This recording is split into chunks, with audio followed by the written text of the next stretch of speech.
Ethan Cole never thought of himself as a man who needed much. He didn't chase status or flash. What mattered was simple, an honest day's work, a quiet home, and the laughter of his kids echoing down the hallway when he walked through the door. At 42, he'd built a life that felt steady. He ran his own small contracting business in Colorado, just big enough to keep him busy, just small enough to let him make every soccer game, every school play, every dinner. He wasn't rich, not even close, but he had peace. And to Ethan, peace was worth more than anything money could buy. His wife, Melissa, was the kind of woman who made people turn twice when she walked into a room, elegant, confident, and always moving like she had somewhere important to be. She had this natural warmth that drew people in, especially Ethan. They'd been married for 15 years.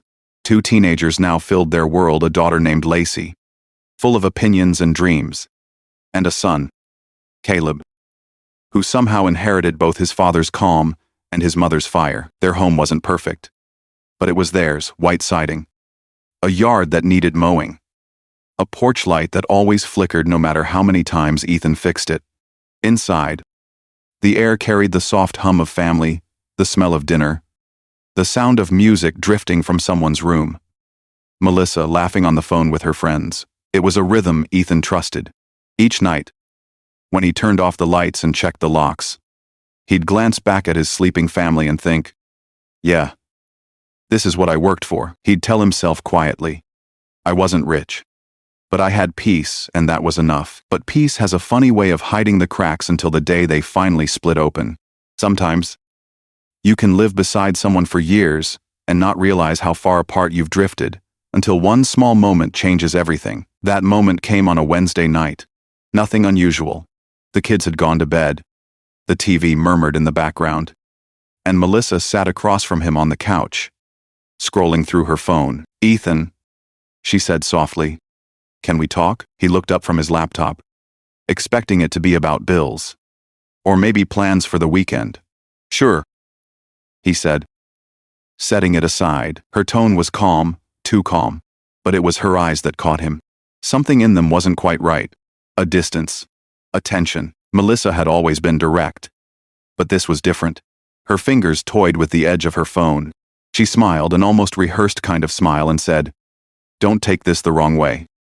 Okay. Ethan chuckled lightly, trying to ease whatever was coming. That's never a good way to start a sentence. She didn't laugh. I've been thinking, she continued, about how routine things have become. You know, work, kids, sleep, repeat. Her voice was steady, but the words made Ethan's chest tighten. Yeah, he said slowly. I guess life's gotten a little predictable. Melissa nodded. Exactly. Predictably. I just feel like we've stopped living a little. Ethan leaned back, confused but patient. What do you mean? Stopped living? She looked right at him then. I mean, maybe we should try something new. Something exciting. He smiled faintly. Still not getting it. Like a trip, a new project. What kind of exciting are we talking about? Her silence was longer than it should have been. Then came that small, careful breath people take right before they break the peace. I was invited to an open marriage retreat. The words didn't register at first. Ethan blinked, waiting for her to laugh, to say it was a joke, but she didn't. She sat there, calm, almost curious about his reaction. The laughter in the house from earlier that night felt 1,000 miles away. He heard his own heartbeat louder than the ticking clock on the wall. In that instant, the man who believed his life was solid, unshakable, realized something terrifying. The woman sitting across from him wasn't asking for permission. She was testing how far she could go before everything broke. And for the first time in 15 years, Ethan Cole wasn't sure he knew his wife at all. Ethan stared at her, waiting for a laugh that never came. An open marriage retreat, she repeated, almost too casually. Just a weekend thing. Some of my friends from yoga went last month and said it really helped their relationships. He blinked once, twice, trying to decide if he'd misheard her, or maybe misread the moment. Wait, he said slowly. You're serious? Melissa tilted her head, still smiling that faint, patient smile she used whenever she thought he was being too rigid. Of course I'm serious. It's not what you think. It's not about, you know. cheating or anything. It's about trust. About exploring. Everyone agrees to everything up front. No secrets. No lies. Just honesty. Ethan's mouth went dry. He couldn't even find the right words. You mean, being with other people? That kind of honesty. She gave a small shrug. As if he'd just overreacted to a restaurant choice. It's just a physical experience. Ethan. Nothing emotional. People do it all the time. It actually makes their marriages stronger. He felt a dull ringing in his ears. A noise that drowned out the quiet hum of the refrigerator. The clock. Everything. Stronger, he echoed. His voice barely above a whisper. Melissa crossed her legs, leaning back comfortably. We've been together for 15 years. Don't you ever wonder what it would feel like to try something new? Something exciting. The word exciting landed like poison. Because she didn't say it with longing or guilt, she said it like someone describing a weekend getaway. Ethan stared at her hands, perfectly steady on her lap. No shame. No hesitation. Just confidence. He took a slow breath, trying to keep his tone even. And you think that's what we need? To sleep with other people? She rolled her eyes gently, like she was talking to a stubborn child. You're making it sound dirty. It's not like that. It's just an experience. Ethan. Something to break the routine. Break the routine. He repeated the phrase in his mind. The same woman who once told him she loved their quiet nights, their Sunday breakfasts, their small rituals, was now calling it routine. He tried to laugh it off. Melissa. Come on. You don't really believe this will fix anything. I'm not trying to fix anything, she replied, still calm. I'm just trying to feel alive again. Her words hung in the air like smoke. Ethan sat there in silence, the weight of it pressing down on him. He'd built his life around stability around her, and suddenly that foundation felt hollow. He wanted to argue, to plead, to shake sense into her. But something in her eyes stopped him.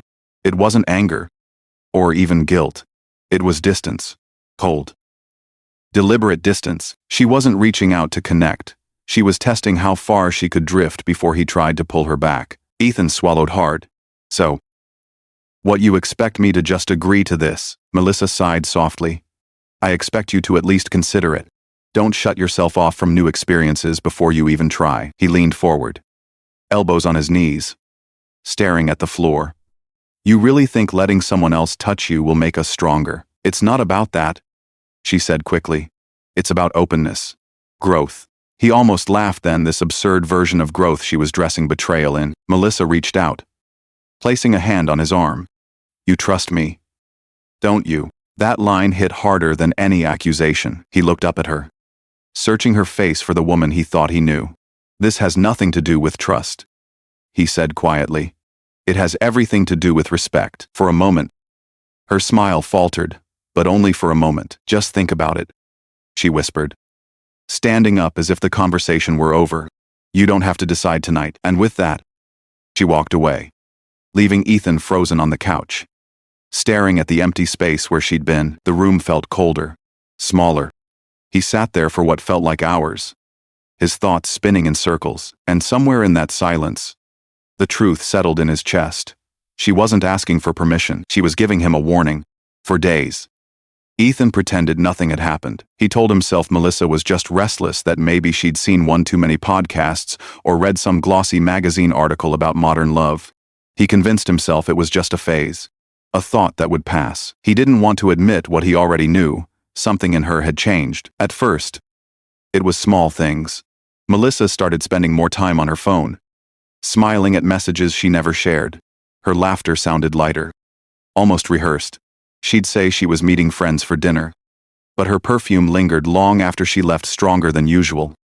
Deliberate. Ethan tried not to question it. He'd always trusted her. That was their rule, trust without proof. But now, every vibration of her phone made him flinch. He caught himself doing things he swore he'd never do, watching her reflection in the kitchen window as she typed, listening for the tone of her voice when she answered calls. Then came the wardrobe change. New dresses, new heels, colors she hadn't worn in years. When he asked, she laughed it off. Just trying to feel confident again, she said. Confident. That word echoed in his head all night. A week later, she mentioned she'd be gone for a girls' weekend. Her tone was so casual that Ethan almost believed her. But when she left that Saturday morning, something inside him shifted. It wasn't jealousy, it was instinct. The kind a man develops after years of reading silences. He spent most of that day pacing the house. The kids were at a sleepover. The rooms were quiet. And the walls felt too close. He tried to distract himself, worked in the garage, cleaned, opened bills, but his mind kept circling back to that conversation. Just think about it, she'd said. Maybe she hadn't been waiting for him to agree. Maybe she'd already decided. Late that evening, while tidying up the kitchen, Ethan noticed her purse sitting on the counter. She never left it behind. He shouldn't have looked inside. He knew that. But curiosity wasn't what drove him, pain was.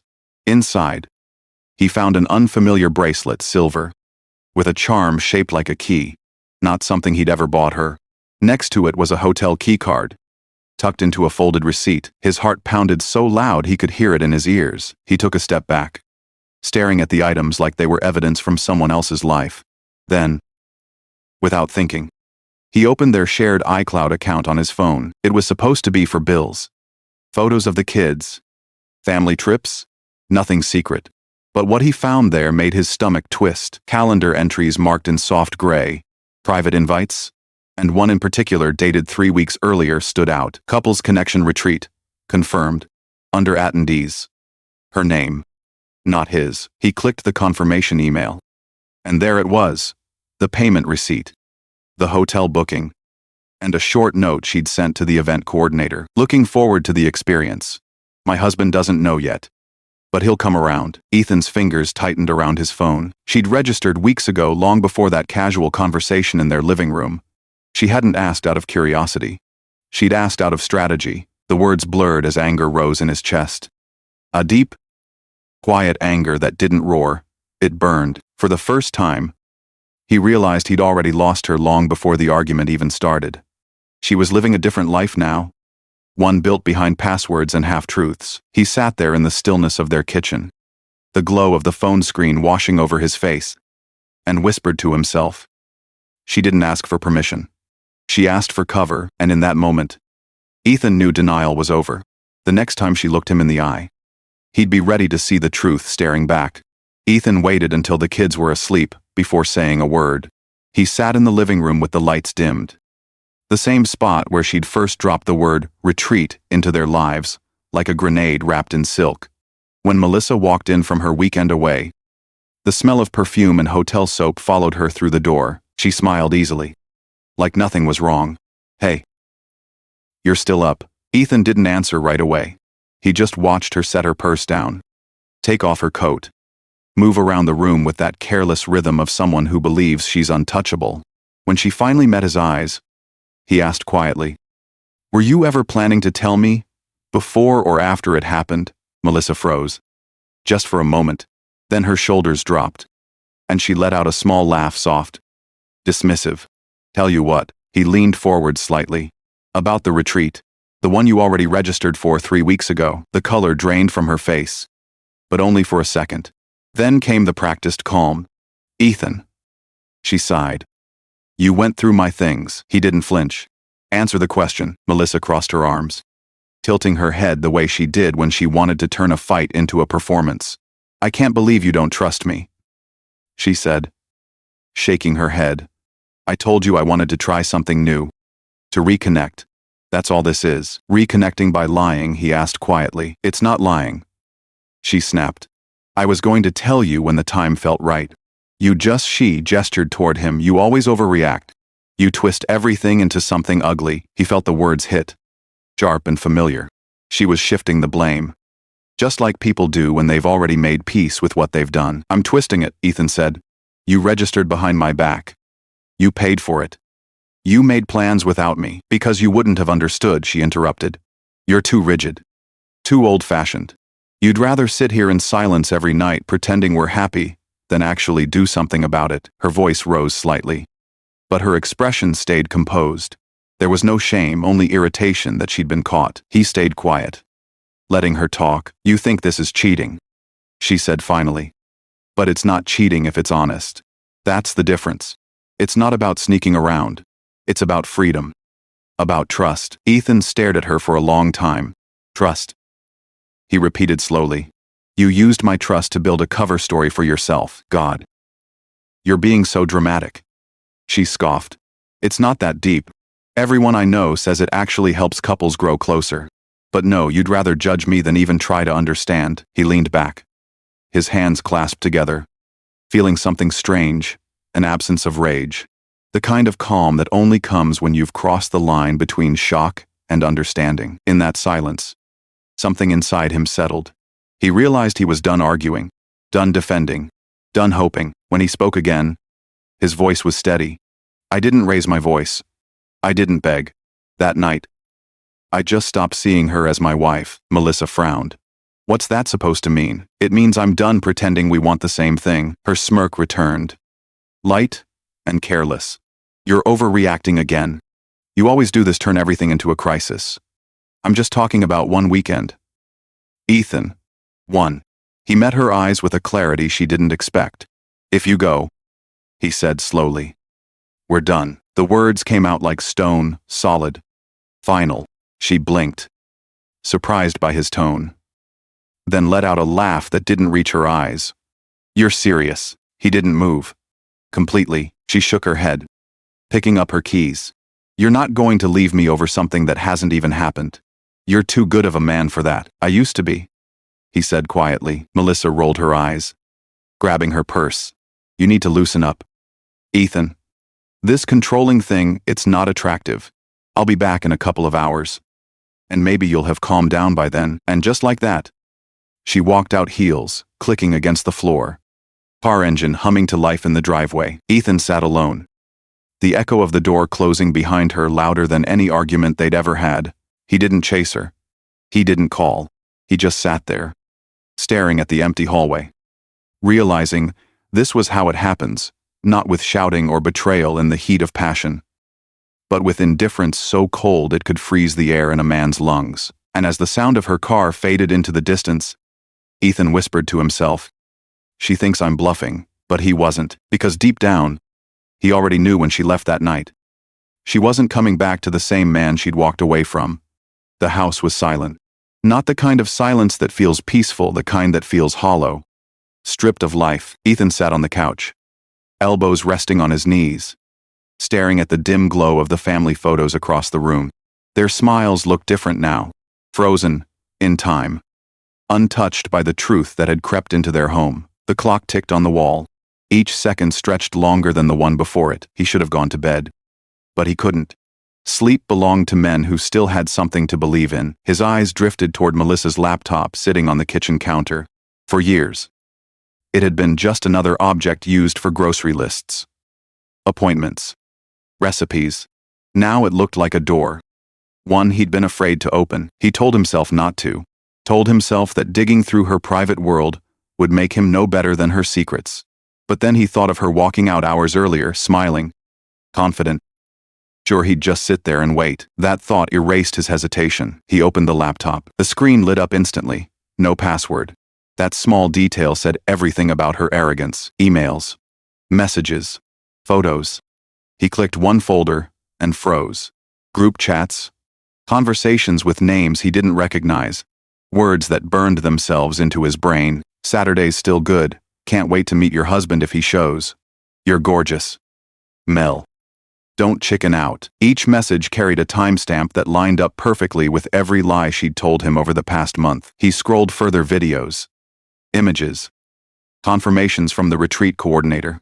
And then, at the bottom, a file automatically uploaded to the cloud. He opened it. For a moment, his breath stopped.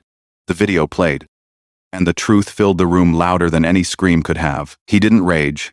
He didn't throw anything. He just sat there, still as stone, staring at the evidence of the woman he'd loved, betraying everything they'd built. The shock passed. The grief came. Then, slowly, something colder replaced both clarity. He closed the laptop, connected an external drive, and started copying every file, every message, every image. He wasn't acting out of anger anymore. This wasn't revenge. It was record-keeping, a quiet preparation for a war she didn't even know had begun. By the time he finished, it was past midnight.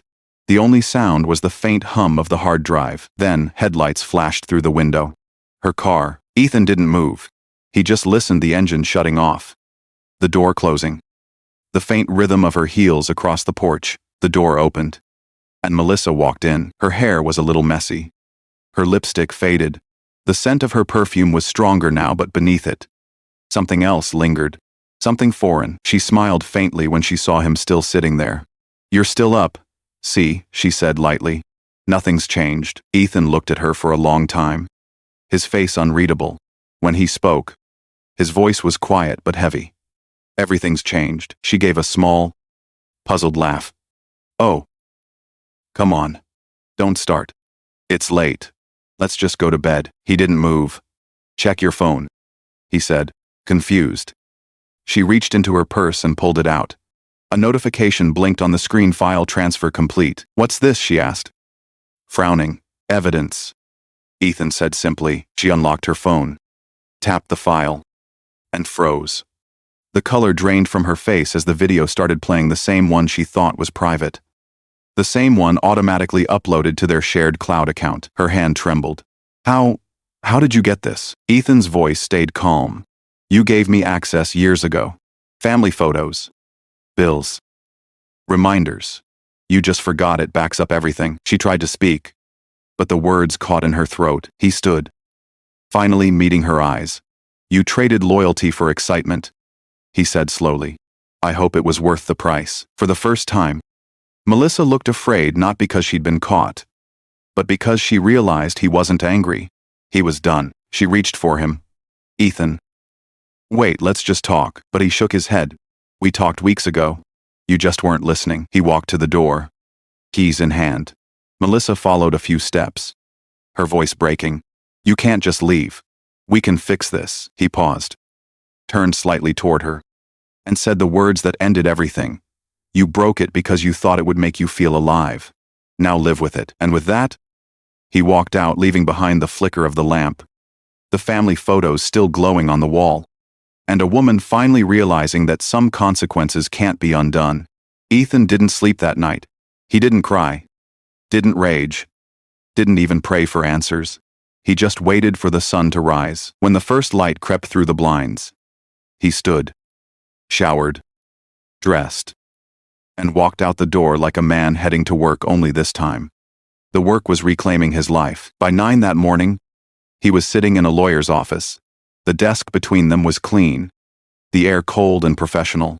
He told the story once quietly, plainly, without drama. Then he handed over the drive. The lawyer scrolled through the files, his expression tightening with every click. "This," he said, "is more than enough." Ethan nodded. There was no satisfaction in hearing it, just confirmation. For the first time in weeks, the noise in his head began to fade. That same day, he filed for divorce. He didn't call Melissa, didn't warn her, didn't leave a note. The papers would do the talking now. At home, the silence returned.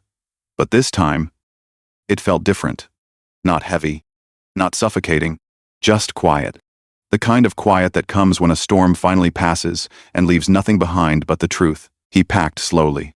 The wedding photo from the mantel went into a drawer, the ring into an envelope.